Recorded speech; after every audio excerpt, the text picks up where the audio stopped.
Selama 5 tahun terakhir, Perdana Menteri Israel Benjamin Netanyahu telah menghadapi berbagai persidangan korupsi.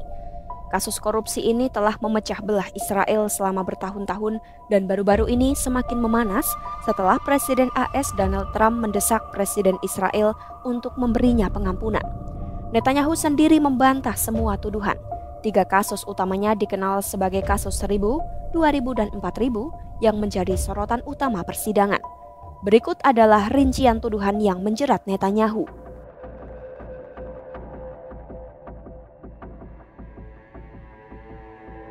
Melansir The New York Times, Netanyahu saat ini menghadapi tuduhan serius mengenai penyuapan, penipuan, dan pelanggaran kepercayaan yang melibatkan 3 kasus terpisah.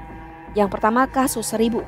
Kasus 1000 berfokus pada dugaan bahwa Netanyahu menerima hadiah mewah senilai hampir $300.000 atau sekitar 4,9 miliar rupiah, termasuk cerutu dan sampanye dari 2007 hingga 2016.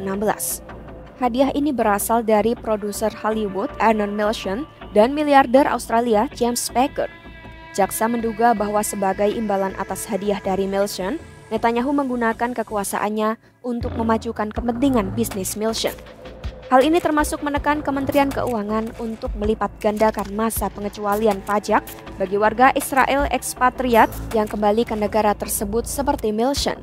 Selain itu, Netanyahu dituduh melobi pemerintah AS agar visa Amerika Milchan diperpanjang dan membantu kesepakatan merger yang melibatkan saluran televisi milik Milchan.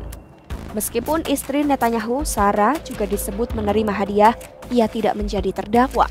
Baik Netanyahu, Milchan maupun Packer menyangkal semua tuduhan yang ada. Perlu dicatat, tidak ada tuduhan bahwa Packer menerima imbalan apapun atas pemberian hadiahnya. Selanjutnya, kasus 2000. Kasus 2000 menyoroti dugaan peraturan quid pro quo yang artinya sesuatu untuk sesuatu pada 2014 antara Netanyahu dengan penerbit dari surat kabar terkemuka Israel, Yediot Aharonot, Arnon Moses. Netanyahu dituduh menjanjikan untuk mempertimbangkan pengesahan undang-undang yang akan membatasi kekuatan Israel Hayom, surat kabar pesaingnya yang dimiliki oleh pendukung Netanyahu, Sheldon G. Adelson. Imbalan yang diharapkan adalah Yediot Aharonot akan memberikan liputan yang mendukung bagi Netanyahu. Meski begitu, Netanyahu tidak dituduh menepati janji politik tersebut. Sama seperti Netanyahu, Moses juga menyangkal adanya kesalahan. Yang ketiga, kasus 4000. Kasus 4000 melibatkan dugaan keterlibatan antara Netanyahu dan keluarganya dengan Raja Telekomunikasi Shaul Elovitch dan istrinya Iris selama 2012 hingga 2017. Keluarga Elovitch dituduh memberikan bantuan kepada Netanyahu dengan harapan Netanyahu tidak akan menghalangi kepentingan bisnis mereka. Secara khusus, Elovitch diduga berulang kali memperbolehkan Netanyahu dan keluarganya untuk membentuk dan memengaruhi liputan pada situs web berita miliknya, Walla.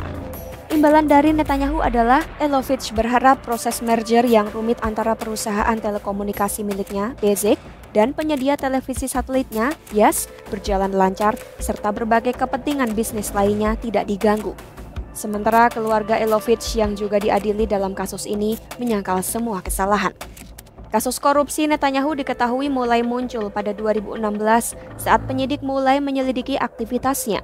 Pada Februari 2018, polisi secara resmi merekomendasikan agar ia dituntut.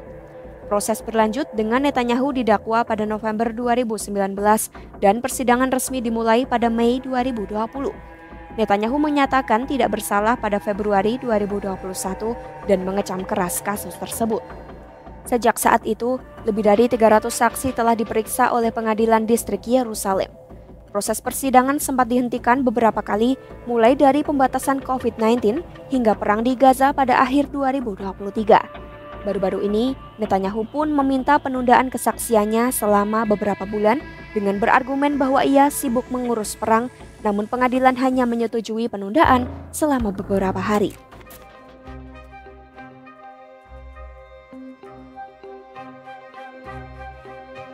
Meskipun kesaksian Netanyahu dijadwalkan selesai pada 2025, proses hukum untuk mencapai putusan akhir diperkirakan masih memakan waktu bertahun-tahun. Jika ditemukan bersalah, Netanyahu berpotensi dihukum beberapa tahun penjara. Para pengacaranya telah berupaya dan kemungkinan akan kembali mencari kesepakatan pembelaan di masa depan. ada dua kemungkinan intervensi politik. Pertama, spekulasi bahwa Presiden Israel Isaac Herzog yang memiliki peran seremonial dapat memberikan pengampunan. Kedua, para kritikus mengkhawatirkan sekutu pemerintahan Netanyahu akan mengesahkan undang-undang untuk melindunginya dari hukuman meskipun Netanyahu telah membantah adanya niat tersebut. Kasus korupsi ini juga telah mendorong Israel ke dalam kekacauan politik selama bertahun-tahun. Kasus ini menyebabkan eksodusnya beberapa sekutu dan pendukung Netanyahu sehingga negara itu terbelah hampir sama rata antara yang mendukung dan yang mengkritiknya. Perpecahan ini mengakibatkan ketidakstabilan politik, menggelar 5 pemilihan umum dalam kurang dari 4 tahun karena kesulitan membentuk mayoritas stabil di parlemen. Setelah sempat kehilangan kekuasaan pada 2021, Netanyahu kembali berkuasa pada 2022 dengan membentuk aliansi dengan partai-partai sayap kanan yang keras. Sejak kembali menjabat, fokus utama pemerintahan Netanyahu adalah perombakan sistem peradilan. Langkah kontroversial ini mengundang protes jalanan berbulan-bulan yang baru berakhir setelah serangan Hamas pada 7 Oktober 2023 yang memicu perang Gaza. 3 kasus korupsi yang melibatkan Netanyahu tidak hanya berpusat pada tuduhan penyuapan dan penipuan, tetapi juga telah menjadi pusat perpecahan politik yang mendalam di Israel.